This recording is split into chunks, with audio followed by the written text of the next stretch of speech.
Good morning, guys. Thanks very much for joining us over maybe the next 10 or 15 minutes. My name's Gary Thompson. I'm Business Sales Manager for a local company in Coleraine here, Riata Resourcing. We specialise within the local market to offer employment to as many local people as possible. Today I'm joined with Eve Lundy. Eve is a business marketing student at this moment in time, and Eve over the next 10 minutes is going to talk you through the process, the do's and the don'ts of how to start your process in the world of employment. Thanks, Gary. I'm Eve Lundy. I'm a business management student at Queen's. I got my first job whenever I was 14. I was working Barry's Amusements in Portrush. And I heard about it from some of my girlfriends in school, and after I heard, I went home and I searched up Barry's and I went looking for the job. I went on their website, I got the job description and I got the job application. I was able to see that the application when it opened and whenever it closed, which was roughly a couple of weeks. And whenever I think back, I think how it did definitely take me a week or two just to organise everything, get it all sorted and then sent off. My application, I remember filling it out and I got my mum to read over it before I sent it away, just to make sure all my spellings were right, correct grammar, I had all my capital letters and everything sorted. And I remember going through my application and thinking about my references and thinking, who am I going to ask for a reference? And I can only say, don't ask anyone for a reference. If you're asking your form teacher or someone, make sure you are in their good books, make sure you're sucking up to them now so you can get a good reference. You can also ask your coaches if you do any sport or anything, or your music teachers, or if you have had a job, you could ask a past employer. Like I remember asking a lady I babysat for, and she gave me a really good one. Bank account as well, guys. A bank account, like you want one in your own name. You don't want to be putting money in your parents' bank account. Personally, I thought I want to see what's going in and what's going out, so make sure you've got a bank account in your own name. And if you've gotten through the application process and you're on to the interview process, just think of it as a conversation, guys. That's what I do. I just like to think, I'm going to go in, they're going to ask me a few questions, and the questions are about you, so you're going to know the answers anyway. Dress simply. A lot of people dress up for your interview. You can't go wrong with black jeans. I always go for just a smart professional top and some flat shoes. Boys, a smart t-shirt or a shirt. Girls, keep your hair off your face and makeup to a minimum and you'll be grand. Just relax, take it easy and take it in your stride. I remember on my application, they asked for experience on Barry's, and I was 14. I didn't know what they meant by experience because I knew I didn't have any. But experience doesn't just mean work experience. There's loads of ways you can get experience. You can be volunteering if you do that outside or inside school. If you're parts of any clubs or any teams, that all counts. If you've done Duke of Ed, that's a good one. And if you've got any awards say a lot about you. So if you've got any sports awards, any academic awards, put those in. I put on my Barry's application that whenever I was 9, I got a Blue Peter badge. And I just did it just to hope that I'd stand out. And it just makes you a bit different, if you know what I mean. Customer service, guys, you've gotten the job, it's your first day, and you've rolled out of bed late on the wrong side, and you're stressed, you're rushing, but you can't let that affect you. You need to go in as if you're in drama class, put on the performance, put a smile on your face, and get ready to be chatting to customers. You just have to leave it at the door sometimes, and it's good to be able to learn how to switch it on and switch it off. And you have to think, how are you going to leave this job? because it's only a summer job you might be applying for, you're not going to be there forever.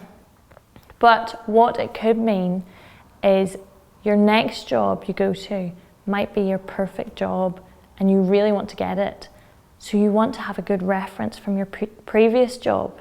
So I would be, even if you're not enjoying the job, work hard, keep at it, get stuck in, because even if you don't get on with the people, you don't love the job, it would be good once you leave it, to leave it all on good terms, with a good reference and new experience for your next job. My personal experience, whenever I think back to school, I'm thinking, don't be choosing subjects that your friends have chose. That's what I did. And I found once I got to the uni application process, I was a bit stressed because I wasn't doing subjects that were tailored perfectly to me. I went with the crowd. But you have to look out for yourself in this. Like, you are the #1 person in this process. So make sure you're choosing things for you. And don't forget, there's other roads to the same location. So get looking at maybe NRC, get looking at maybe apprenticeships if you're more that way inclined. And no one will come looking for you in your bed, guys. You need to get out.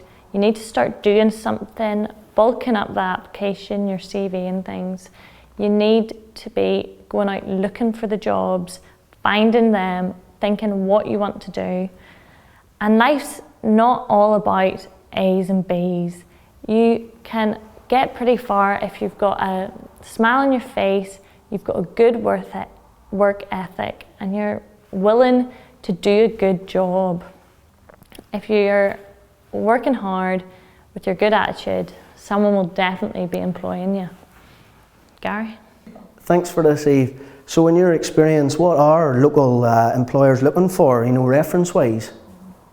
Well, they're asking for your timekeeping, they're asking for attitude to work and your reliability. So if you're gonna be there on time, if you're gonna call in late sick, they want to know, are you gonna show up? And so when they're ringing your references, you want to pick someone that's gonna be telling them the truth, but still hyping you up a bit, and someone that has a good word to say about you, really. So following on and basically wrapping up what Eve was saying there, would be the sound advice that's coming here would be prepare properly for work. Use your contacts, your sports clubs for references. Choose your subjects best that suit it for yourself. And don't be scared to shop around, different avenues that's perfect for yourself and moving forward within your employment and longer afield. Like Eve and her Blue Peter badge, be yourself, be unique, and be different. Don't be scared to be different from the pack, because local employers and wherever that may be local, may be worldwide, look for the difference within the people as such, and the skill sets. My first role personally, 14, 15, like yourselves, grass cutting for my family members. Myself and a couple of my friends got together, went to the local neighbours that, we were doing hedge cutting, we were doing car washing, that side of things. Then I moved in, maybe about 16, maybe a year older than yourselves, into a local engineering company where basically I cleaned up the place, I swept it up, but from that, the skills that I learned at such a tender age and a young age has kept with me. The element of timekeeping, being in time for my employer, teamwork. I didn't want to let anybody down. Yes, I maybe was only 15, 16, but I was in the real world here. I was working with people that had bills to pay, that had mortgages to pay, and I didn't want to let them down. But what I will tell you was arguably some of the best times of my life was back then. I was well looked after by the older fellows within the engineering side of things. The neighbours looked after me in terms of that I was, facilitating the car washing and, cutting their grass, that side of things. And hand on heart, I had a ball. an absolute laugh. I would even go as far to say that my friends who were with me back then, who engaged within this working process at that, at that 14, 15, are still my friends. So as I say, get out what Eve said, put yourself out there. Nobody is going to come and find you unless you put yourself out there and be the best you can be. I was just going to leave it, and I'll tell you to keep smiling and aim high. Remember, as I said, no one will come looking for you. You need to be the difference. Be unique, be different, but ultimately, be yourself. And I wish you all the best in your future success. And any help you need along the way, by all means, feel free to contact myself, Gary, or Eve at Reata Resourcing.